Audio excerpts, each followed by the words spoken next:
সবশেষ পরিস্থিতি জানাতে চট্টগ্রাম থেকে আমাদের সাথে যোগ দিচ্ছেন শাহনওয়াজ রিটন অভিযান নিয়ে আইন শৃঙ্খলা রক্ষাকারী বাহিনী কি বলছেন এবং সেখানকার এই মুহূর্তে সবশেষ কি তথ্য আছে আপনার কাছে?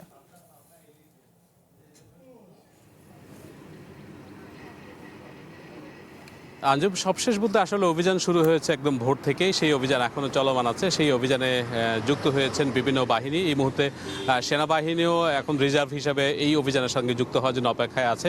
আমরা দেখতে পাচ্ছি জঙ্গল সলিমপুরের সেই স্পটের বাইরে সারি সারি অসংখ্য সেনা সদস্যদের গাড়ি অবস্থান করছেন এবং তারা এর আগেও যে অভিযান যৌথ অভিযান হয়েছিল সেখানে কিন্তু সেনাবাহিনীর নেতৃত্বে একটা বিশাল সফল অভিযান ছিল।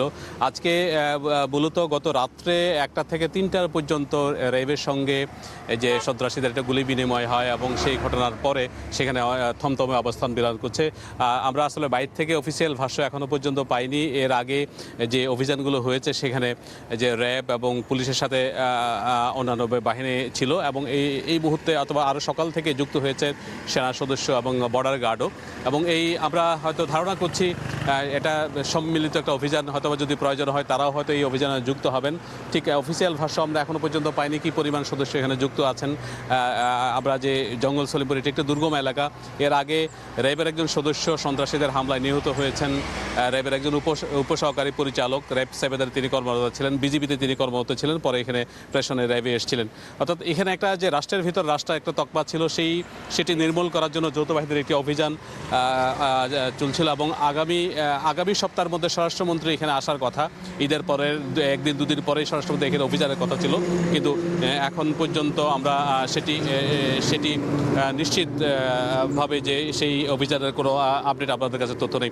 যে জিনিসটা বলছিলাম যে চট্টগ্রামের জঙ্গল সলিমপুর এটি এমন একটি জায়গায় অবস্থিত, শহরের একদম কাছাকাছি একটি জায়গা, কিন্তু এরপরও যে সন্ত্রাসীদের অভয়ারণ্য হিসাবে এখানে এটি স্থাপিত হয়েছে এবং এটা কুখ্যাতি পেয়েছে। এর মধ্যে গতকাল সন্ত্রাসীরা র্যাবের একটি ক্যাম্পে হামলা চালায় এবং সেটি ভেঙে দেয় এবং আরেকটি ক্যাম্পের মধ্যে তারা আক্রমণ করার চেষ্টা করে, তবে যে এখানে র্যাবের সদস্যরা এবং পুলিশের সদস্যরা সেটি প্রতিরোধ করে। এই মুহূর্তে সেনা সদস্য, বিজিবি সদস্যরা তারা বাইরে অবস্থান করছেন। নিশ্চয়ই যে কোনো প্রয়োজনে তারা এই অপারেশনে যুক্ত হবেন, তারা সার্বক্ষণিক প্রস্তুত আছে। আমরা দেখেছি এর আগেও যে অপারেশনটি ছিল সেখানেও কিন্তু সেনা সদস্যরা অংশ নিয়েছিলেন, বিপুল সংখ্যক সেনা সদস্য, বিজিবি সদস্য সেখানে অংশ নিয়েছিল।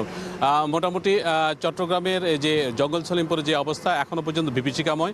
আমরা আশা করছি হয়তো ঘন্টা 2-1-3 মধ্যেই অপারেশন শেষ হবে এবং আমরা আনুষ্ঠানিক যে ব্রিফিং আছে সেটি শুনতে পাবো। এর মধ্যেই ডিএজিও সেখানে প্রবেশ করেছেন, পুলিশ সুপার ছিলেন এবং আইনশৃঙ্খলা রক্ষাকারী বিভিন্ন সংস্থার উচ্চতর কর্মকর্তারা ভিতরে প্রবেশ করছেন।